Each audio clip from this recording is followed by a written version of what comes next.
You're using Logic Pro Session Drummer and you don't know how to make it sound as natural as it can be. Hi, my name is Sylvain Rochon from HomeStudioLogic.com and I'm here to help. So let's dive into Logic and let me show you what I do. All right, so I'm in Logic Pro right now. So let's see how it sounds.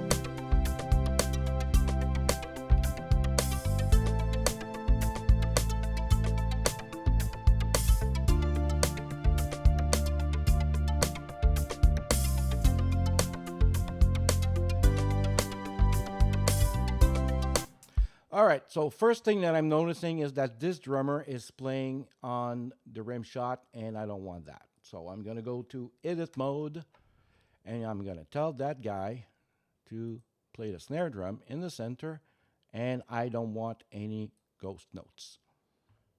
And also, I want some drum fills and I want to have a bit of complexity. All right, so the drum fills, this is what he's going to do when he's going into that second section here, which is a repeat of the first one.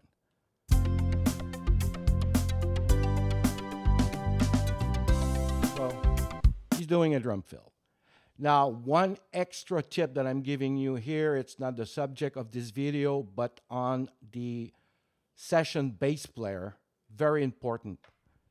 The follow here, he follows the chords for sure, but you want him to also follow the drum kit because you want the bass drum and the bass to work together. It's very important. All right, so we have done that, and let's imagine that you're happy, you like what this drummer is doing, and your song is completed and you're actually ready to start mixing.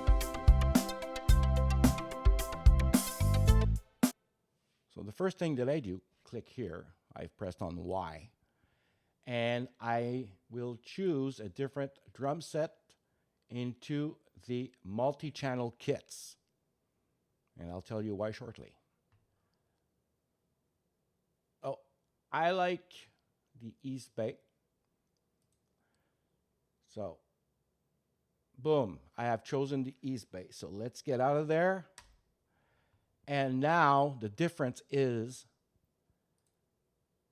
that I've got all the drum kit elements on separate tracks, which is wonderful. And also, if you click on the drum kit right here, I can decide what I want to do with the sound of that drum kit. For example, so you notice that the snare drum is now tuned lower.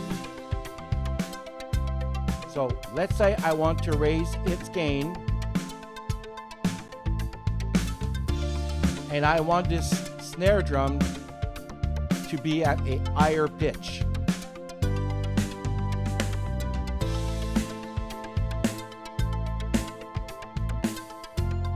Also, I want to use the damper.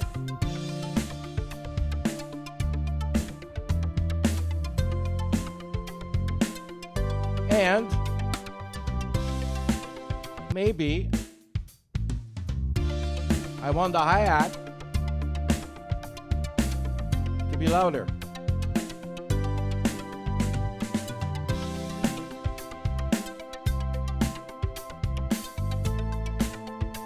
And maybe I want the cymbals to be louder, like this. So let's start that again.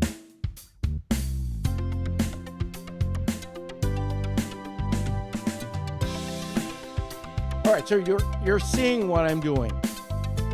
But at this point, for what I want to show you guys, it's not important doing that because we are not going to be working with this. So let me show you what I do. Another factor, if you don't like what the drummer is doing, or maybe he's hitting the rim of the snare drum and it drives you berserk and you don't want that. What I tend to do, I take this track and I convert it to a MIDI file. Oh, sorry, wrong choice. Convert to MIDI region. So now what you're seeing here is MIDI information. So let's dive in and see what we have. So I heard the snare rim shot that was hit, and I don't like it. So it's highlighted right here. Delete. It's gone. Now listen to it and see if there's anything else.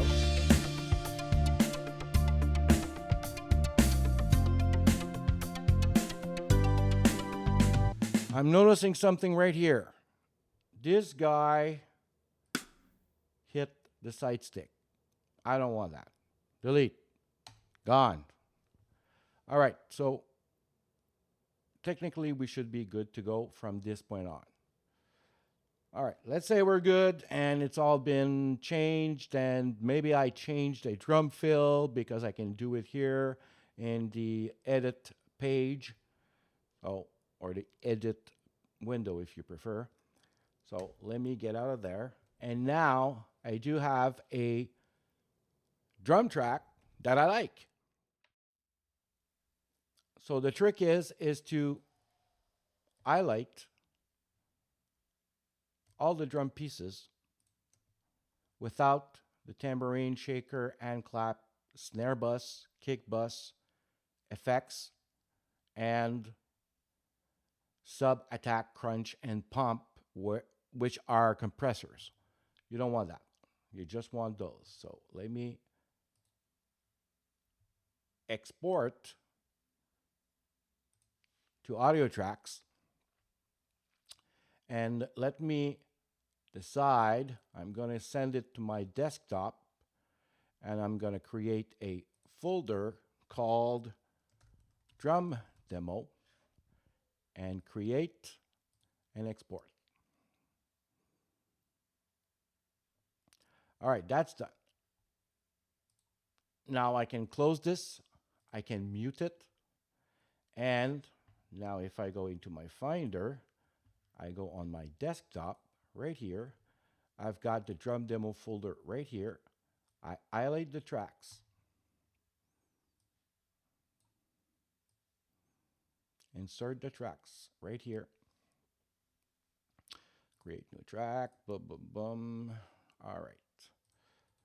So let's delete that one. All right.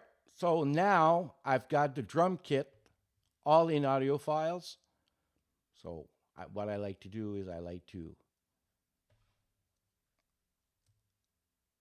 to create what we call in Logic a stack, which is a bus. I like to color it red. My drums are always red. And I call this bus. Oops. Drums, audio. Oh, little mistake here. Audio. All right. And afterwards, you can position your tracks the way you like it. I like to have the overheads, the room mics on top here.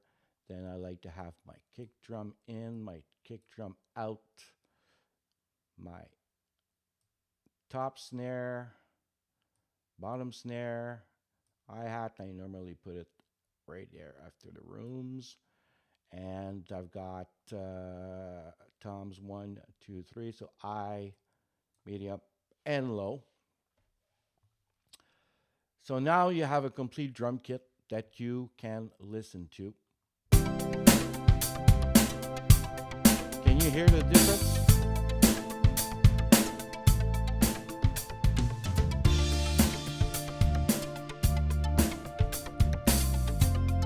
So now you've got audio tracks of your drum kit, and in your mixing habits, if you want to add, like for example, I like to put the Neve 1073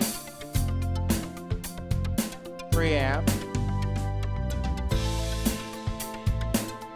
I use the preset called Overheads that I set to taste.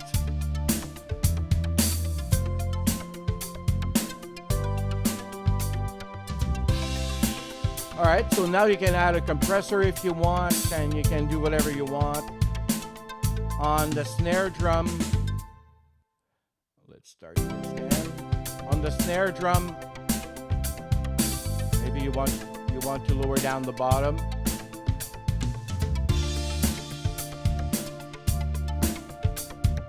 So there you go.